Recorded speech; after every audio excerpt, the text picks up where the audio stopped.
तो ये first question है तुम्हारा, गिवन है तुम्हारी बुक में। एक्सरसाइज 8.1 हम लोग करने जा रहे हैं। Exercise 8.1 class 10th। ओके, तो फर्स्ट क्वेश्चन गिवन है, एक राइट एंगल ट्रायंगल है जिसमें B पर 90 डिग्री है और उसका बेस BA 24 सेंटीमीटर और परपेंडिकुलर BC 7 सेंटीमीटर, ऐसा गिवन है। तो तुमसे पूछ क्या रहा है क्वेश्चन में, कहा जा रहा है फाइंड करो sine A। Sine A that means sine पता करो किस एंगल के लिए, A के लिए, है ना। और साइन मीन्स तुम्हें पता है क्या होता है, बताओ। साइन मीन्स यहाँ से देखकर क्या होता है, perpendicular upon height, hypo, perpendicular upon hypo. ठीक, तो क्या तुम्हें परपेंडिकुलर पता है, 7 है। हाइपो, हाइपो तो पता ही नहीं है, तो क्या करें, पाइथागोरस थ्योरम जो पिछली वीडियो में हमने समझा है, पाइथागोरस थ्योरम लगाएंगे यहाँ पर और हाइपो फाइंड करेंगे। h square is equals to p square plus B square. तो यहाँ से तुम फाइंड करो, p कितना है 7 का स्क्वायर, b कितना है 24, स्क्वायर है तो यहाँ पे भी स्क्वायर करो। वैल्यू 7 7 जा 49, 24 को करोगे तो 576 आएगा। ठीक, अब इन सबको ऐड करोगे तो 625 आएगा, ऐड करके देख लेना। तो h स्क्वायर अगर 625 आ रहा है तो h कैसे फाइंड करेंगे, स्क्वायर रूट फाइंड करेंगे, जो पीछे हम लोग सब सीखा है हमने। 625, अब इसका स्क्वायर रूट फाइंड करना है तो तुम क्या करो, फैक्टराइज करो। सब पता है तुम्हें फैक्टराइज कैसे करते हैं, पिछली वीडियोस में सब बताया गया। तो इसका स्क्वायर रूट आ रहा है फाइंड करने पर 25। ओके, तो 25 मिल गया, तो हाइपोटेनस हमें मिल चुकी है, तुम लोग यहाँ लिख देंगे 25 सेंटीमीटर। तो अब यहाँ पे पुट करो, हाइपोटेनस मिल गई हमें 25, तो ये हमारा आंसर हो गया। Sine A is equals to 7/25, मतलब A की वजह से परपेंडिकुलर हाइपोटेनस में जो रेशियो बन रहा है वो क्या है, 7/25। ठीक है, इसी तरह से cos A, नेक्स्ट है cos A फाइंड करो। ये फर्स्ट पार्ट था, सेकेंड पार्ट में कह रहा है, सेकेंड पार्ट में cos A फाइंड करो। तो cos A का तुम्हें फॉर्मूला वहां से देखो, cos मीन्स B/H, है ना, B/H। तुम्हें B भी पता है, B कितना है वहां से पुट करो, बेस 24, यहाँ 24 कर दिया। H कितना है, हाइपोटेनस तो अभी पता की हो 25, तो ये हो गया तुम्हारा cos A। ठीक है, यहाँ से cos A फाइंड हो गया तुम्हारा। ओके, तो कितना इजी है ना, कुछ ऐसा है नहीं, सिर्फ फॉर्मूला रखो, सब आता जा रहा है। अब नेक्स्ट क्वेश्चन इसी तरह करेंगे, थोड़ा सा इसमें चेंज होगा, वो तुम्हें हम कॉन्सेप्ट समझाएंगे क्या हो रहा है। ये एंगल C। अब इसी के लिए तुमसे कहा जा रहा है ना कि तुम cos, अब की बार जैसे साइन A, तुमको मैं बता चुका हूँ कि A की वजह से जो चेंजिंग आ रही है तब क्या होगा, और अगर जो C की वजह से चेंजिंग आ रही हो उसके लिए पता करिए। तो अब कहा जा रहा है साइन C पता करो, साइन C पता करो। ये फर्स्ट पार्ट में 2 क्वेश्चन थे, cos A cos C। अब ये सेकेंड पार्ट में भी 2 क्वेश्चन हैं। साइन C, पहले साइन A बोला गया था ना, अब साइन C। चलो C से कोई मतलब नहीं है ना, साइन से मतलब है। फॉर्मूला अगर साइन बोला गया है तो फॉर्मूला परपेंडिकुलर अपॉन हाइपो ही होगा, एंगल कोई भी लिया जाए। ठीक है, तो फॉर्मूला तुम्हारे पास क्या है, परपेंडिकुलर अपॉन हाइपो। बस एक चीज़ अब यहाँ तुम्हें देखनी होगी, जब C की बात कर रहा है तो C के लिए अब बेस कौन होगा, जिसके ऊपर वो बैठा है। भाई बेस कहाँ होता है, जहाँ तुम बैठते हो ना, तो एंगल भी जहाँ बैठा हुआ है, एंगल C कहाँ बैठा है, इस साइड पे कि इस साइड पे। तुम कहोगे दोनों पे तो बैठा है, लेकिन इसको तुम बेस नहीं बोल सकते क्योंकि ये डिफाइंड है कि ये हाइपो है। हाइपो 90 डिग्री के सामने हाइपो होती है, तो उसको हम बेस बोल ही नहीं सकते। तो फिर बेस कौन हुआ, BC हुआ, है ना, क्योंकि BC पे ही ये एंगल बेस्ड है। तो जब एंगल सी की बात करेगा तो ये बेस हो जाएगा और ये वाला फिर क्या हो जाएगा, परपेंडिकुलर हो जाएगा, ठीक। और जब एंगल ए की बात कर रहा था तो एंगल ए कहाँ पर है, इस साइड के ऊपर है ना, इसको तो कहोगे नहीं बेस, ये तो हाइपो ही है, तो एंगल ए इस साइड के ऊपर, तब ये बेस था और इसके लिए फिर परपेंडिकुलर कौन था, ये था बी सी। समझ में आई बात। तो जब सी की बात कर रहा है तो सी के लिए बेस बी सी है और तो परपेंडिकुलर कौन हो जाएगा, ए बी हो जाएगा। भाई दोनों में से एक परपेंडिकुलर है और एक बेस है, वो डिपेंड करता है कि कौन से एंगल की बात कर रहे हैं आप, है ना। तो अगर आप इस एंगल की बात करते हो तो ये बेस होगा और ये परपेंडिकुलर। कैसे पहचानेंगे समझ चुके हो, ठीक। तो अब की बार बेस, अब बताओ परपेंडिकुलर कौन है इस एंगल सी के लिए, बी ए है ना। एंगल सी के लिए परपेंडिकुलर है बी ए, लिख लेते हैं ताकि याद रहे, बी ए। हाइपो कौन है, हाइपो तो सेम सबके लिए रहेगी, कौन है, ए सी है ना। अब वैल्यू पुट कर दो, बी ए कितनी है, बी ए कितनी है, बी ए 24 है और अपॉन ए सी कितनी है 25 है ना। तो साइन सी क्या आया 24/25। अगेन कॉस सी पूछ रहा है, अब यहाँ पे कॉस सी फाइंड करो। चलो फॉर्मूला तो वही रहेगा, जब भी कॉस बोला है तो कॉस के लिए फॉर्मूला क्या होता है, बेस अपॉन हाइपो होता है ना। तो बेस अपॉन हाइपो लिख दो यहाँ पे, बट बेस कौन है ये तुम्हें निर्धारित करना पड़ेगा, है ना। तो बताओ फिर C की बात हो रही है तो C के लिए बेस कौन है, ये वाली साइड है ना, जहाँ पर वो बैठा हुआ है एंगल बी सी, कहाँ बैठा हुआ है, इस साइड पे बैठा हुआ है। तो ये बेस हो गई अब की बार और ये हो गई परपेंडिकुलर, ठीक, समझ गए। बेस अपॉन क्या था यहाँ पे, बेस अपॉन हाइपो ना, ये लिख रहे थे, बेस अपॉन हाइपो। तो हाइपो तो 25 ही रहेगी, ओके।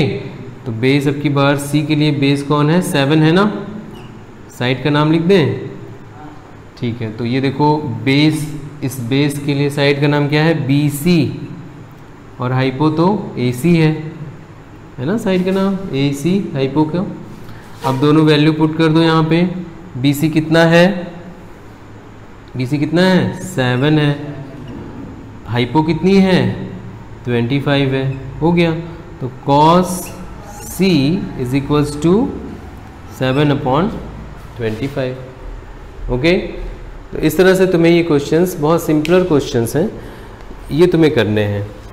ये फॉर्मूला है, इसको तुम बार बार देखते रहो और क्वेश्चंस करते रहो तो तुम्हें हैबिट हो जाएगी, उसके बाद तुम्हें फॉर्मूले की ज़रूरत नहीं पड़ेगी, ठीक है। तो अब कुछ आगे के क्वेश्चंस हम करेंगे। तो let's try it. Question number 2, exercise 8.1, question number 2। तो यहाँ पे कहा जा रहा है, चलो लिखते हैं क्वेश्चन, इसको इरेज कर दें, इरेज कर देते हैं।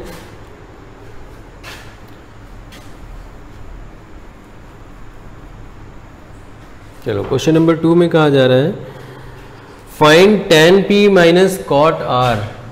फाइंड, क्वेश्चन नंबर 2 है ये, find tan p minus cot r। कहाँ पर, फिगर यहाँ पे गिवन है, ट्रायंगल पी क्यू आर है। इस बार यहाँ पे हम नोट कर देते हैं, इस बार P Q R, triangle P, यहाँ पे Q और यहाँ पर R है। साइड्स इस बार चेंज है, कितनी कितनी है देखते हैं। गिवन है फिगर में 12 सेंटीमीटर, 13 सेंटीमीटर, यहाँ पर 12 सेंटीमीटर है और ये हाइपो 13 सेंटीमीटर है। बेस नहीं गिवन है, तो बेस हम कहाँ से फाइंड करेंगे, पाइथागोरस थ्योरम से। 2 साइड्स गिवन है, third side always Pythagoras theorem use करना पड़ेगा। चलो यूज़ करो। तो यहाँ पे देखो पाइथागोरस थ्योरम यूज़ करो।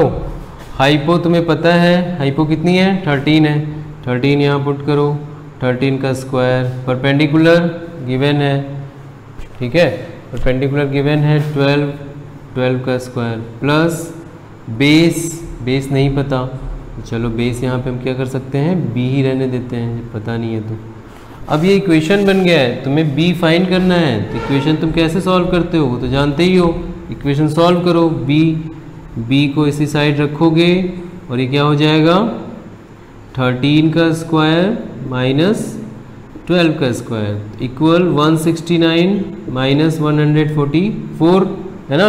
13 13 सा 164, 12 12 सा 144। तुम्हारे पास b स्क्वायर आया 160 में से 144 माइनस करेंगे 69 में से कितना आएगा 25 आएगा ना। तो ये 25 आ गया। अब b स्क्वायर 25 आया है तो b कैसे पता चलेगा, इसका स्क्वायर रूट करना पड़ेगा। वो कितना आएगा 5 आएगा। ये सब हम करना जानते हैं है ना। तो यहाँ पे आ गया है 5 सेंटीमीटर। ओके तो ये क्या था, ये 25 था बट कैसे आया ये 169 154 25 5 आया। ठीक है हाँ ठीक 13 था, वही तो इतना ज़्यादा कैसे आ रहा है 13 था। और यहाँ पे तुमने बेस कितना फाइंड किया है 5 सेंटीमीटर। ठीक 5 सेंटीमीटर फाइंड कर लिया। अब तुम्हें सब कुछ पता चल गया है। अब जो भी पूछे वो बताओ। तुमसे कहा जा रहा है tan p का फॉर्मूला कहाँ है, देखो tan ये है ना, tan का formula perpendicular upon base, but किस एंगल के लिए, एंगल p के लिए, एंगल p के लिए पूछा जा रहा है।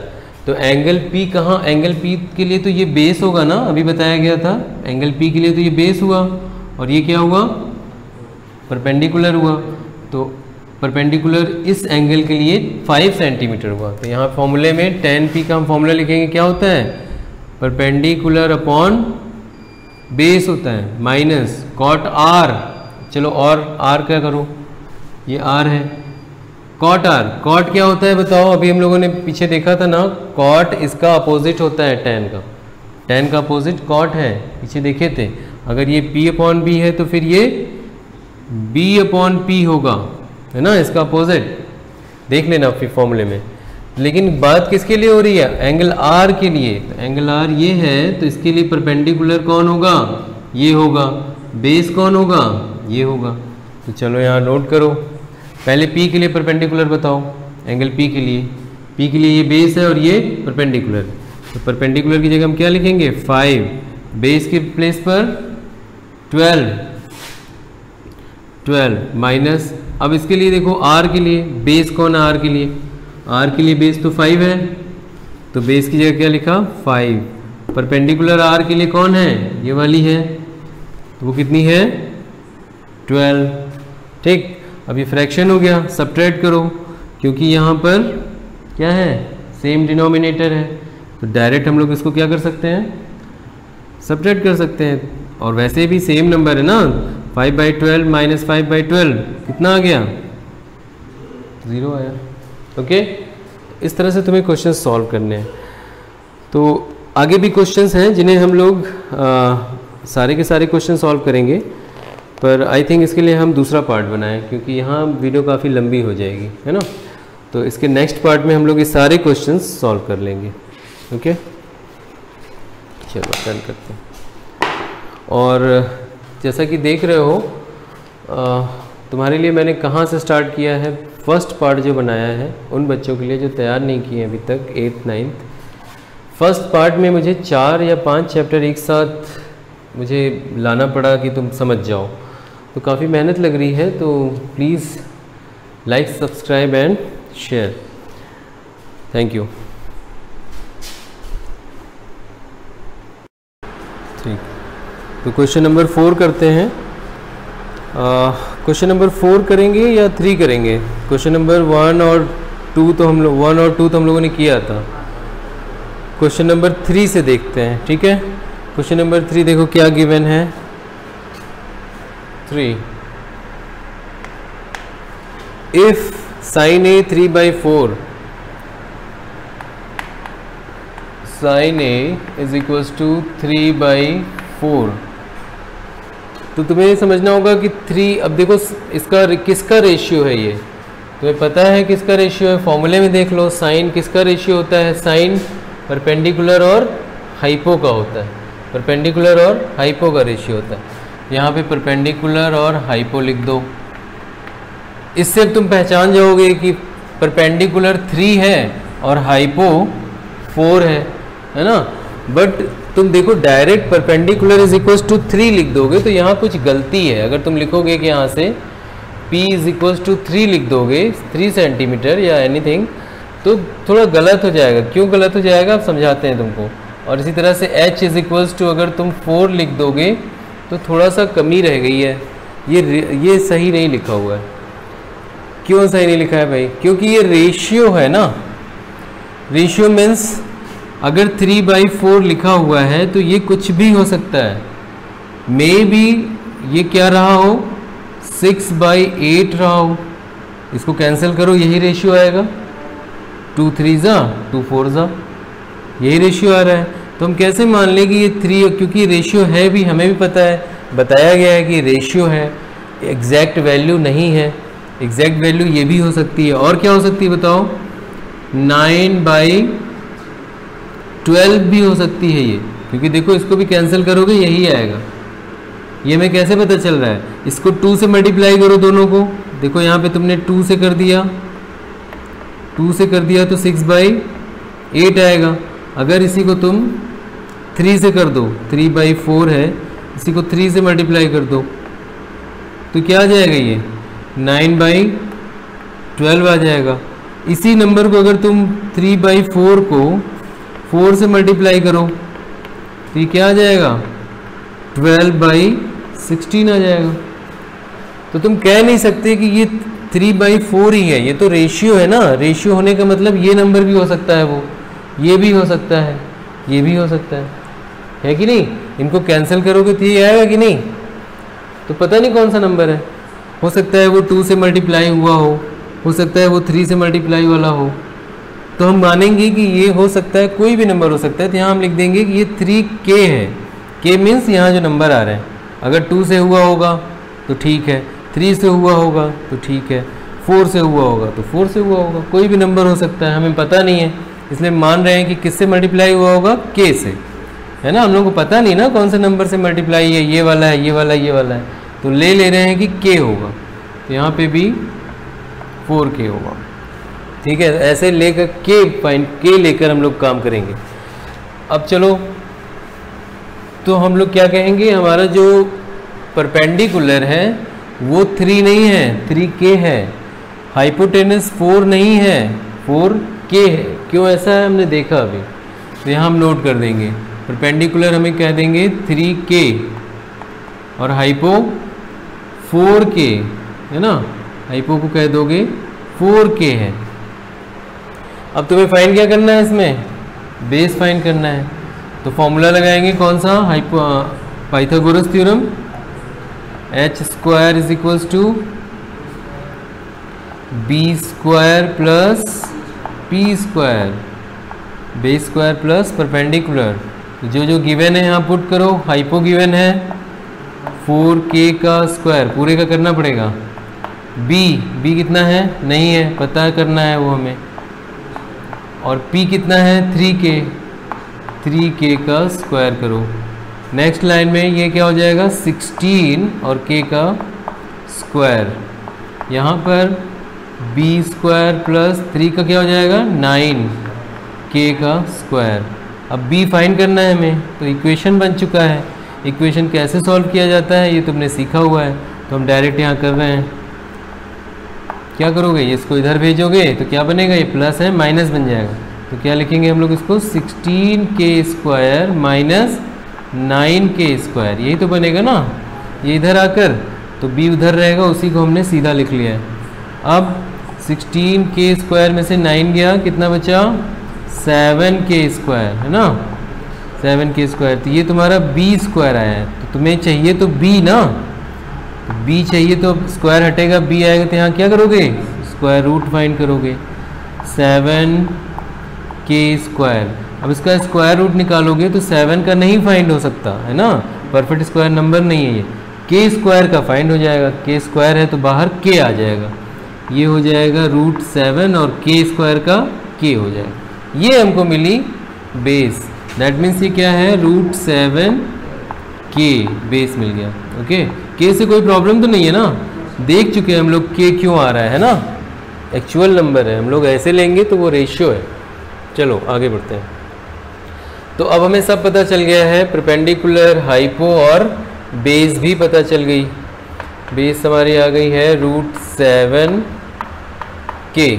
ओके, तो अब करना क्या है, हमें क्या पूछा जा रहा है, find calculate cos A and tan A, calculate cos A and tan A। तो चलो करते हैं सॉल्यूशन। अब हम करेंगे सॉल्यूशन, तो यहाँ से स्टार्ट है, सॉल्यूशन कर रहे हैं। अब हमें जो फाइंड करने को कहा गया है वो करते हैं, cos A and tan A। Then cos A किसका रेशियो है, cos, वहाँ सब लिखा हुआ है, cos theta base and hypo का है, तो यहाँ लिखोगे बेस अपॉन हाइपो, है ना। इसके अब हम लोग डायरेक्ट फॉर्मूला लिखे हैं, वो जो हमने प्रीवियस वीडियो में क्या लिखा था, एक सेंटेंस बनाया था, बद्री प्रसाद, पंडित बद्री प्रसाद, है ना, हरी हरी बोल सोना चांदी तोल, तो वो तुम देख रहे हो पिछली वीडियो में। यहाँ अब हम लोग डायरेक्ट समझेंगे, समझ चुके हैं क्या है वो तुम अपनी सुविधा के लिए देख सकते हो, बट यहाँ हम लोग डायरेक्ट देखेंगे। cos थीटा क्या होता है, b अपॉन h होता है, हाइपो। तो अब देखो b कितना है, यहाँ पे पुट करो, इसमें कितना है b, √7k, है ना, यहाँ फाइंड किया है ना b, √7k अपॉन हाइपो कितना है 4k, आया है ना 4k, ठीक। अब k यहाँ से कैंसिल हो रहा है, देखो काट दो, तो क्या बचा अपने पास, हाँ √7 अपॉन 4, ये वैल्यू आई, है ना। कलर यहाँ मैच हो रहा है, √7 अपॉन 4, तो ये तुम्हें वैल्यू मिल गई cos A की। नेक्स्ट क्या पूछा है, tan A, tan A के लिए चलो रेशियो बताओ tan A का, P upon B, perpendicular upon base, तो P अपॉन B, चलो बताओ P कितना है, यहाँ पे निकाला है तुमने 3k अपॉन बेस कितना है √7k, √7k कैंसिल करो, कितना आ गया 3 अपॉन √7, तो ये हो गया 3 अपॉन √7, ये तुम्हारा tan A आ गया, ये tan A की वैल्यू है और ये cos A की वैल्यू है, ठीक। तो इसको तुम सॉल्व कर सकते हो, नोट कर सकते हो, ओके। अब हम नेक्स्ट क्वेश्चन करेंगे, क्वेश्चन नंबर 4। चलो क्वेश्चन नंबर 4 करते हैं इसको।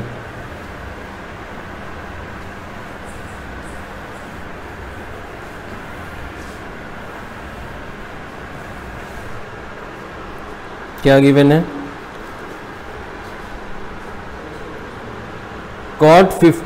given that 15 cot A is equals to 8। Question number 4 में गिवन है 15 cot A is equals to 8। Find क्या करना है, sin A and sec A। Find हमें करना है sin A क्या होगा और sec A क्या होगा, ये दोनों वैल्यूज़ हमें फाइंड करनी है।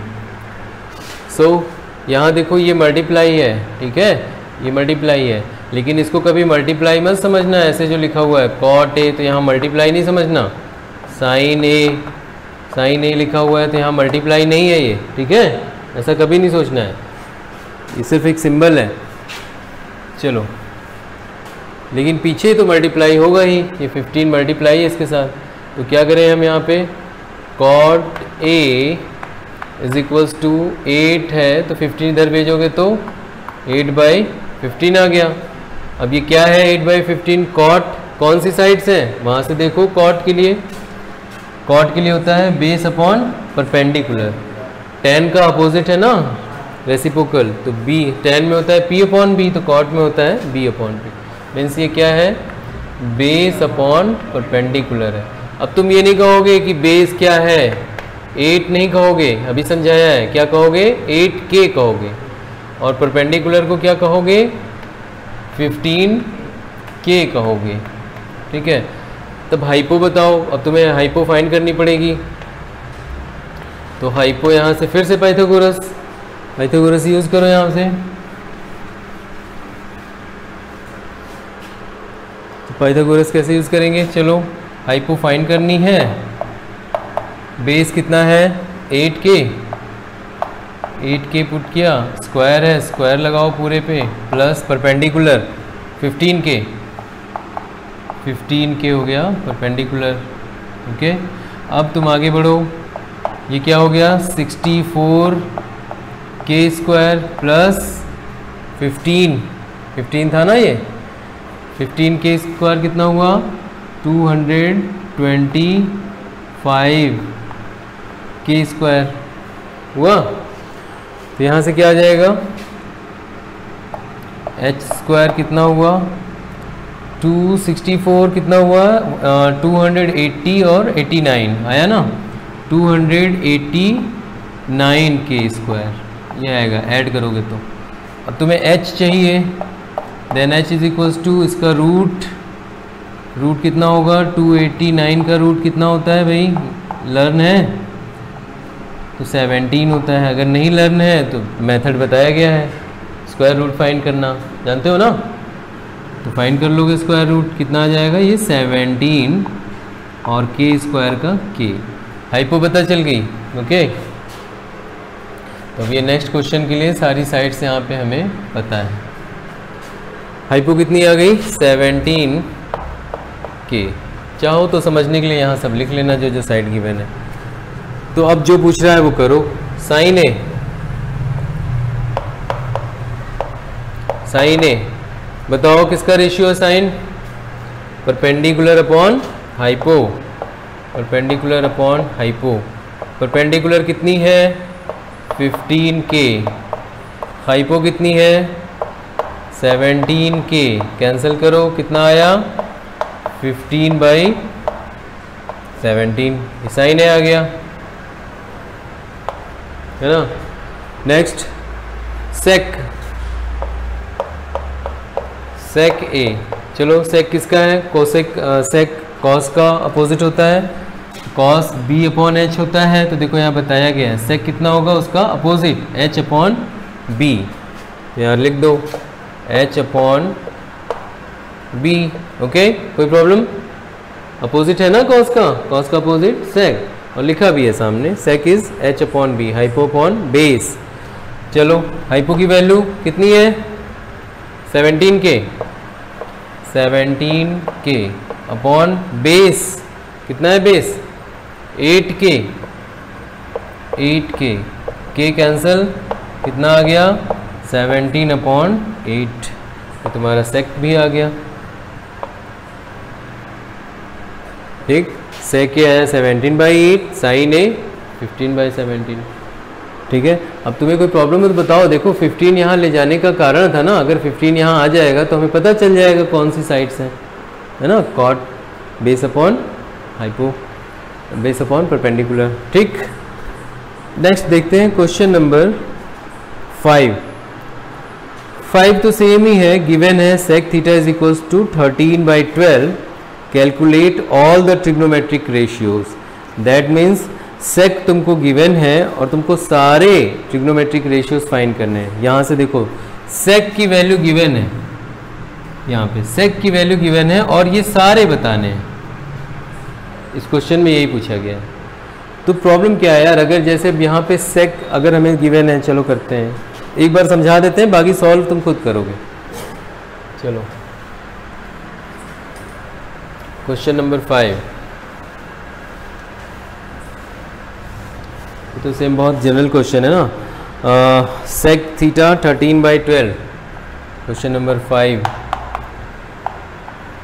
Sec theta is equals to 13/12, that means कौन सी साइड्स हैं ये, देखो सेक थीटा में हाइपोटेनस अपॉन बेस है, तो यहाँ पे हो गया हाइपोटेनस अपॉन बेस। तो तुम्हें पता है हाइपोटेनस कितनी हो गई 13k और बेस कितनी हो गई 12k। क्या फाइंड करना है, परपेंडिकुलर फाइंड करना पड़ेगा। फाइंड करो, ये सब गिवन है, हाइपोटेनस 13 के, बेस 12 के, परपेंडिकुलर तुम्हें फाइंड करना है। तो फिर से यही फॉर्मूला यूज़ करो, जल्दी से यूज़ करके इसको निकालो। देखो हाइपो पुट करो यहाँ पे, हाइपो कितनी है, गिवन है ना 13 के, 13 के स्क्वायर इक्वल बेस 12 के स्क्वायर प्लस परपेंडिकुलर स्क्वायर। अब तुम्हें डायरेक्ट सॉल्व कर लेना है, मैं डायरेक्ट कर दे रहा हूँ। इसको कैसे करते हैं हम लोग लगातार देख चुके हैं, 2-3 क्वेश्चन में, या एक कर ही देते हैं, चलो इसके बाद नहीं करेंगे। 169 के स्क्वायर, ये कितना हुआ 144 के स्क्वायर प्लस पी स्क्वायर, इसको इधर भेजोगे तो पी स्क्वायर कितना मिलेगा तुमको, 169 के स्क्वायर में से माइनस हो जाएगा 144 के स्क्वायर, है ना। इसको इधर भेजोगे तो माइनस ही तो होगा, उसी को सीधा लिखा है। 169 में से 144 जाएगा तो 25 आएगा, 25 के स्क्वायर। देन p कितना आएगा, इसका स्क्वायर रूट फाइंड करोगे, 25 के स्क्वायर का स्क्वायर रूट कितना आएगा 5 और k, ये आ गया 5 एंड k, तो परपेंडिकुलर आ गया 5k। अब जो पूछ रहा है, क्या पूछ रहा है, सारे all trigonometric ratios, this ratio is given like this, है ना, and find all the ratios. That means इसको भी पता, कॉट पता करो, कोसेक पता करो, टैन पता करो, कॉस पता करो, सेक साइन पता करो। तो इसमें अब रह क्या गया, जो भी पूछना है, अगर साइन थीटा है तो परपेंडिकुलर हाइपो, तो साइन थीटा तुम्हें निकालना है तो परपेंडिकुलर अपॉन हाइपो, के कैंसिल होगा, 5/13 आएगा कि नहीं। इसको सॉल्व करने की ज़रूरत नहीं है, खुद से करो, बहुत सिंपल है, बहुत बेसिक क्वेश्चन है, इसको करो। नेक्स्ट क्वेश्चन हम लोग करते हैं, क्वेश्चन नंबर 6। ओके, ये थोड़ा सा ज़रूरी है। चलो क्वेश्चन नंबर 6 काट दो, क्योंकि क्वेश्चन पहले से नोट रहे।